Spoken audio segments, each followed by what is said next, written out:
Hi, series recapped here. Today, I am going to explain the third part of an Italian television series called Anna. Spoilers ahead, watch out and take care. The day of the final party arrives.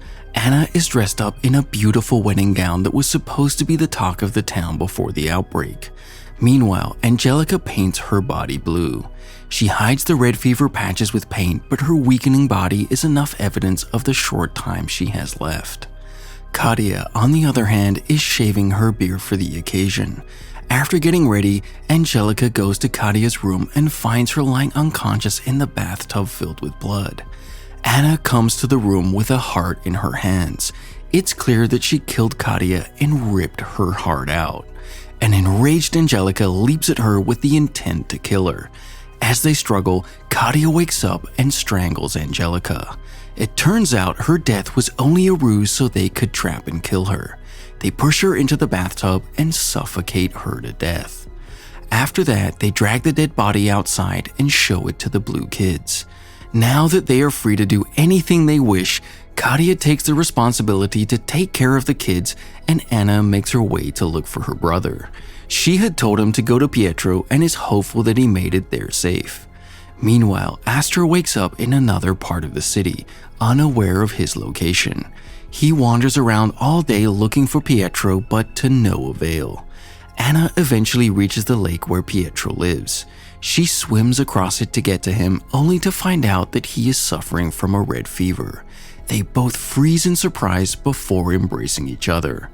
Anna cries about losing her brother and says that she has to look for him. Although sick, Pietro offers to help. He doesn't want to be alone in the last days of his life. First, they go to Anna's old house but find it filled with wild dogs. They are devouring her mother's skeleton. Anna chases them away and the two drive around the city looking for Astor. They eventually have to stop when Pietro starts coughing vigorously. He clearly cannot help her anymore. Anna suggests they return home, but Pietro says he has to go to the volcano to attend to a very important job. He wants to go there alone, but Anna insists on joining him since his health is deteriorating by the second. Then we are shown a flashback of the time when the outbreak just started. Pietro lives with his single mother in an apartment complex owned by a middle-aged man named Saverio. One morning, he comes to Saverio asking for help because his mother is suffering from a red fever and is having a very hard time. The man knows nothing can be done to help her, hence he tells Pietro that they have to end her misery instead. Pietro lies down on her while Saverio suffocates her to death.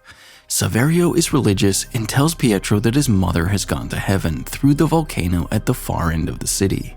The comment makes a huge impact on Pietro's naive mind, and he starts believing that every death is a happy ending. For the next week, Saverio and Pietro stay together.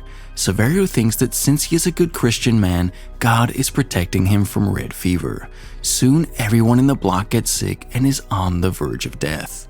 Pietro and Saverio partner up to mercy kill everyone and take their belongings to survive.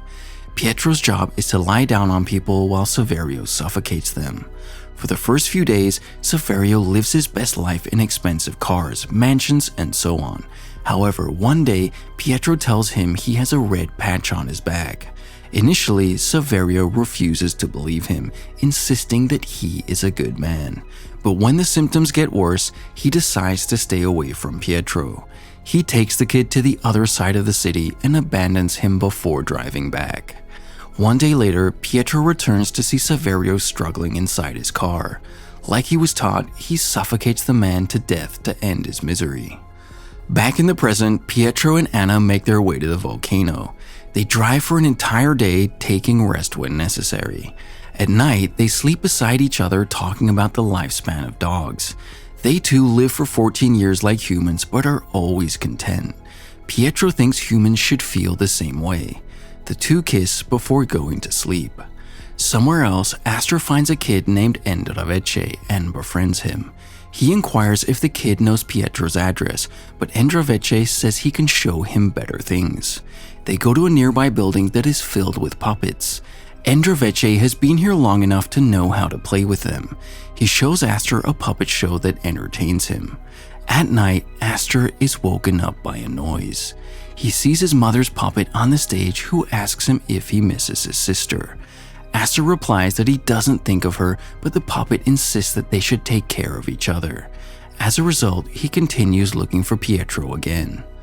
On their way to the volcano, Pietro's scooter crashes because of a wire extended across the road. A group of 4 thugs surround the duo and refuse to let them pass. They say that they can only allow beautiful people to pass through. Anna and Pietro try running away, but the guys catch up to them in no time. In the following scene, Anna manages to break out of a trailer she is locked in. The leader of the thugs catches her and keeps her busy until the others do something to Pietro outside. A while later, Pietro comes into the view to reveal that they have glued a metal bucket to his head. The duo is allowed to go after that. On the way, Anna tries her best to get the bucket off his head, but nothing works. By the end of the day, they reach the volcano and take a rest. Pietro still believes that the souls of the dead rise from the volcano to the sky. He asks Anna if she can see the souls. Even though she sees nothing, she lies to him that they look like jellyfish. At night, we see the real souls rising to the sky, but since the duo is asleep, they do not notice it. At sunrise, Anna wakes up and notices Pietro lying limp a few yards away. He fell down the hill at night and has hurt his head gravely. On the verge of death, he asks Anna to bring out the plastic bags in his backpack. Using them, she suffocates him to death as well. After that, she covers his body with stones and goes back into the city to look for her brother. Both siblings have lost the hope of meeting one another. Just when they are about to give up, they cross paths and reunite. Anna is overjoyed, to say the least. She can finally live up to the promise she made to her mother. She still has Maria's skull in her bag that they bury on the ground.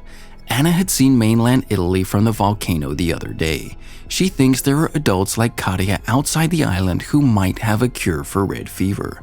Hence, the siblings make their way to the waters where they will hopefully find a way to go to the other side. On the first night, they take a rest at an abandoned factory. Aster asks Anna several questions about their parents. This takes us back to the time when Maria was still alive but bound in bed. Little Anna has to take care of Aster, not because she wants to, but because there is no one else to do so. She feeds him, makes him sleep, and changes his diapers, but he won't stop crying. When she brings the kid to her mother's bedroom, Maria asks her to take him away. Then one day, she asks Anna to do everything that the notebook says. A few hours after that, she dies. Anna looks at the notes, which say that the first thing to do when she dies is to open the windows. Since the kids are too fragile to carry her dead body, they should take everything they want from the room and start living in the car outside. For the first 100 days, they should only come inside to get food and supplies. Anna does as told and takes great care of her brother. She also only goes inside the house when necessary and never steps into her mother's room. After 50 days have passed, she notices a bird flying out the window of the master bedroom. Anna disregards the notes for the first time and goes inside to see the swollen, decomposing corpse of her mother. She quickly comes outside, but the sight never leaves her mind. Finally, 100 days pass and she goes in again. This time, the awful smell has vanished and Maria's remains have turned into skeletons. Anna pulls the corpse outside with a rope and covers it with stones as her mother wanted. That night, Maria comes to her dream in a spacesuit to say the last goodbye. Only after that do the siblings enter the house. However, one day, Anna comes to see her mother's grave and finds that ants have infested it. She brings the remains back to the house and teaches Aster human anatomy using the bones. Back in the present, the brother and sister reach a tunnel filled with cars. They go through all of them and find treasures like chocolates and water. But soon, a man shouts at them, making them run away. After several days of walking, Aster is tired. He doesn't want to continue the journey, but Anna doesn't take no for an answer. She knows that the only way for her to have a chance at survival is if she manages to make it to the mainland. As they argue, the sea comes into their view, alongside an elephant playing on the beach. The duo looks at the animal in awe before looking for a paddle boat. They do not wait for the sun to rise and start pulling the boat to the water. Although it's very heavy, they manage to pull it all the way through by the morning. Then, at sunrise, they set off for the mainland. The first day goes by without much trouble. However, they soon run out of water and are exhausted. Moreover, they don't know how to steer the boat, which causes them to go along the direction of the flow.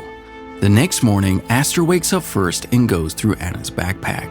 He accidentally drops their mother's notebook into the water and jumps behind to bring it back. Meanwhile, Anna is dreaming of playing on a farm with Pietro. They run through the farm with dolphins who are running beside them. When she wakes up, she is in shock to see the boat empty. She quickly jumps behind Astor and brings him back. Astor apologizes that the notes got lost because of him, but Anna says it's okay since they can always make another one. One more day passes, but there is no sign of them reaching the shore. The siblings know that they are lost, and if this continues, starvation will take their life before the red fever. But then, on the fourth day, a miracle happens. Their boat stops beside a massive cargo ship. The two board the ship and find a storeroom filled with food and water. They do not wait before devouring the first few bites. After that, they explore the ship and find several rooms, all of which are well maintained and clean. There is also a baby's crib in a room, but no dead bodies around. Suddenly, they hear a noise and follow it to the dining room. Inside is an entire family of adults having breakfast together. The series ends as a woman gets up and approaches them with an infant in her hand. Subscribe for more videos like this, turn on the notification, and leave a like to help the channel out. Thanks for watching.